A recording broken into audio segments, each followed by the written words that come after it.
Hello students, आज हम discuss करेंगे कंसंट्रेशन सेल्स के बारे में।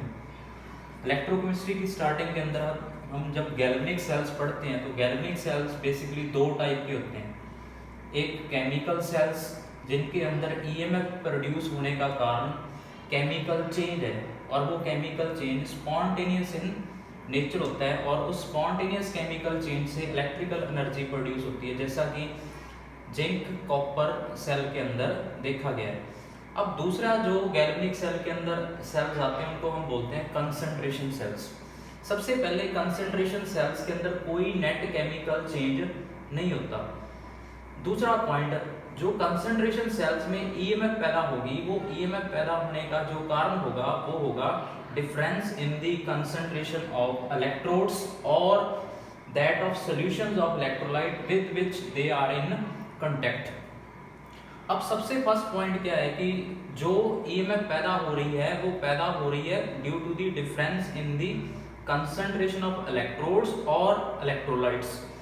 अब इसके अंदर जब हम क्लासिफिकेशन करते हैं कंसंट्रेशन सेल्स की तो दो पॉइंट अराइज होते हैं कि क्या उन सेल्स के अंदर किसी भी तरह के मैटर का ट्रांसफर हो रहा है या नहीं हो रहा। तो क्लासिफिकेशन के टाइम एक सेल आएंगे विदाउट ट्रांसपेरेंस और एक आएंगे विद ट्रांसपेरेंस। अब फर्दर जो आप डेफिनेशन देख रहे हो इसमें हम कह रहे हैं कि ईएमएफ पैदा होगी due to the difference in the concentration of electrode और या difference in the concentration of solution of electrolytes. तो विदाउट ट्रांसपेरेंस में भी दो केस बनेंगे। पहला, क्या वो जो कंसंट्रेशन सेल्स हैं उनमें इलेक्ट्रोड्स की कंसंट्रेशन में डिफरेंस है या इलेक्ट्रोड्स को जिन इलेक्ट्रोलाइट्स में डिप किया गया है उनकी कंसंट्रेशन में डिफरेंस है। फॉर एग्जांपल, आप अगर electrode concentration cell without transference का केस देखो तो अगर हम हाइड्रोजन इलेक्ट्रोड को डिप करें एक ऐसे सॉल्यूशन के अंदर जिसकी कंसंट्रेशन लेट ए है और दूसरी तरफ आपके पास जो दूसरा इलेक्ट्रोड है वो भी हाइड्रोजन इलेक्ट्रोड है, बट उस पे अंदर आप अगर हाइड्रोजन गैस के प्रेशर को देखोगे तो वो P2 है, जबकि पहले केस के अंदर जो इलेक्ट्रोड आपको नजर आ रहा है अनोड पे लेफ्ट हैंड साइड पे वहां पे हाइड्रोजन का जो प्रेशर है वो P1 है। तो ए एग्जांपल के अंदर आप देखोगे कि दो हाइड्रोजन इलेक्ट्रोड्स को डिप किया गया है सेम सॉल्यूशन के अंदर जिसके अंदर इलेक्ट्रोलाइट की कंसंट्रेशन सेम है, बट अनोड है वहां पे हाइड्रोजन गैस का जो प्रेशर है वो P1 है जबकि कैथोड पे हाइड्रोजन गैस का प्रेशर P2 है। तो इस केस में जो ईएमएफ प्रोड्यूस होगा वो प्रोड्यूस होगा due to the difference in the concentration of electrodes, क्योंकि इलेक्ट्रोलाइट की कंसंट्रेशन दोनों के लिए सेम है। तो ये वाला इलेक्ट्रोड आ गया सेल आ गया electrode concentration cell without transference, क्योंकि किसी भी तरह का कोई भी मैटर का ट्रांसफर नहीं हो रहा।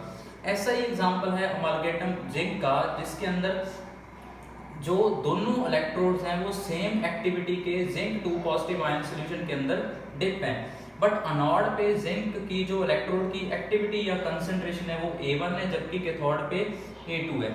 तो इन दोनों एग्जांपल्स में आप देखोगे कि इलेक्ट्रोड्स को जो डिप किया गया है वो सेम एक्टिविटी के इलेक्ट्रोलाइट्स के सॉल्यूशन के अंदर डिप किया गया है, जबकि अनोड और कैथोड वाले इलेक्ट्रोड्स की कंसंट्रेशन में डिफरेंस है। तो इनको हम बोलेंगे electrode concentration cell without transfer of any matter, but इनका इतना ज़्यादा सिग्निफिकेंस नहीं है। अब दूसरी कैटेगरी के सेल्स आएंगे जिनके अंदर जो इलेक्ट्रोड्स हैं उनकी कंसंट्रेशन सेम है। आपको नजर आ रहा है कि जो अनोड है अनोड पे भी हाइड्रोजन गैस का प्रेशर 1 एटमॉस्फेरिक यूनिट है, कैथोड पे भी हाइड्रोजन गैस 1 एटमॉस्फेरिक प्रेशर पे है। ये डायग्राम है इस सेल का।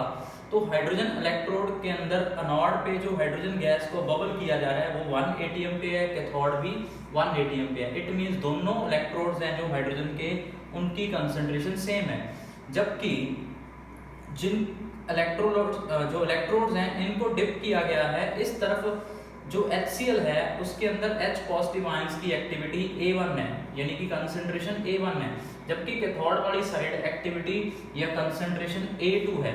तो अब दोनों सेपरेट कंपार्टमेंट्स के जो हाफ सेल्स हैं उनको सॉल्ट ब्रिज के थ्रू क्या किया गया है, कनेक्ट किया गया है। बट यहाँ पे किसी भी तरह का डायरेक्ट ट्रांसफर ऑफ मैटर नहीं होगा, तो ये भी आगे विदाउट ट्रांसफेरेंस।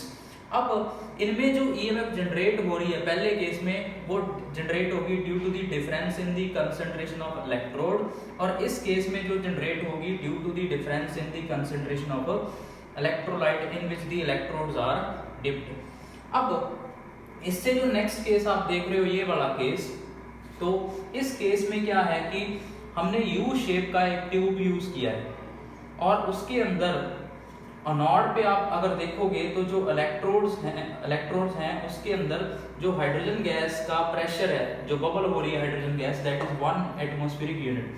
कैथोड पे भी हाइड्रोजन बबल हो रही है 1 एटमॉस्फेरिक यूनिट प्रेशर पे।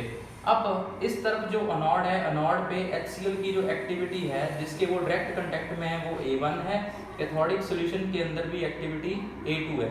बट दोनों सॉल्यूशन एक दूसरे के साथ डायरेक्ट कांटेक्ट में हैं, जबकि इस केस में दोनों सॉल्यूशन एक दूसरे के साथ डायरेक्ट कांटेक्ट में नहीं थे, दो सेपरेट कंपार्टमेंट में थे। अब जहाँ पे दोनों सॉल्यूशन इस यू शेप ट्यूब में कनेक्ट हो रहे हैं वहाँ पे बनेगा लिक्विड जंक्शन, और इस लिक्विड जंक्शन के थ्रू मैटर का क्या होगा, ट्रांसफर होगा। जैसा कि एनोड पे ऑक्सीडेशन होने से हाइड्रोजन गैस का चेंज होगा किसके अंदर, H पॉजिटिव आयन के अंदर। तो इस तरफ जो HCl हमने A1 एक्टिविटी का यूज किया है वहां पे H पॉजिटिव आयन की कंसंट्रेशन में इंक्रीज आएगा, जबकि कैथोड पे रिडक्शन होगी तो यहाँ से H पॉजिटिव कैथोड पे जाएंगे A2 एक्टिविटी के और चेंज हो जाएंगे हाइड्रोजन गैस में। तो इस तरफ H पॉजिटिव आयंस की कंसंट्रेशन में डिक्रीज आएगा, तो Cl नेगेटिव आयन की कंसंट्रेशन यहाँ पे ज़्यादा हो जाएगी। तो इस तरफ आप देख रहे हो कि H पॉजिटिव आयन की कंसंट्रेशन इंक्रीज हो रही है ऑक्सीडेशन के कारण, यहाँ पे Cl नेगेटिव आयन इंक्रीज हो रहे हैं due to the reduction process. तो इस वजह से क्लोराइड आयन की मूवमेंट है जो वो राइट से लेफ्ट की तरफ होगी, और H पॉजिटिव आयन की मूवमेंट लेफ्ट से राइट की तरफ होगी through the liquid junction. Liquid junction जहाँ पे दोनों सॉल्यूशन एक दूसरे के डायरेक्ट कांटेक्ट में है। तो इस केस में आप देखोगे कि एनोड पे ऑक्सीडेशन और कैथोड पे रिडक्शन हो रही है, बट दोनों सॉल्यूशन एक दूसरे के डायरेक्ट कांटेक्ट में होने की वजह से मैटर का क्या हो रहा है, ट्रांसफर हो रहा है। तो इस तरह के कंसंट्रेशन सेल्स के अंदर जहाँ पे मैटर का ट्रांसफर हो रहा है कोई भी सॉल्ट ब्रिज यूज नहीं हो रहा, बट इस केस में सॉल्ट ब्रिज यूज हो रहा था। अब इसमें हमने क्या किया, दो डिफरेंट जो इलेक्ट्रोड्स यूज किए हैं उनके अंदर इलेक्ट्रोड्स की कंसंट्रेशन सेम है, बट वो डिफरेंट एक्टिविटी के सॉल्यूशंस के कांटेक्ट में है, और साथ ही साथ इलेक्ट्रोलाइट्स का ट्रांसफर हो रहा है थ्रू दी लिक्विड जंक्शन। तो इनको बोलेंगे हम कंसंट्रेशन सेल विद ट्रांसफेरेंस। ये सबसे इंपॉर्टेंट कैटेगरी के सेल्स हैं। तो ओवरऑल बेसिकली गैल्वेनिक सेल जो की सेकेंड टाइप है उनको हम बोलते हैं कंसंट्रेशन सेल्स। इनके अंदर ईएमएफ पैदा होने का कारण है difference in the concentration of electrodes, और जो इलेक्ट्रोड सॉल्यूशंस के कांटेक्ट में हैं उन सॉल्यूशंस की अगर कंसंट्रेशन में डिफरेंस है उनकी वजह से ईएमएफ पैदा हो रही है, तो उनको बोलेंगे हम कंसंट्रेशन सेल्स। कंसंट्रेशन सेल्स में फर्दर दो टाइप आएंगी, विदाउट ट्रांसपेरेंस ऑफ मटेरियल और मैटर, और विद ट्रांसपेरेंस ऑफ मटेरियल और matter through the liquid junction potential. So next lectures के अंदर हम देखेंगे कि कैसे हम इस टाइप के सेल्स की ईएमएफ कैलकुलेट करेंगे।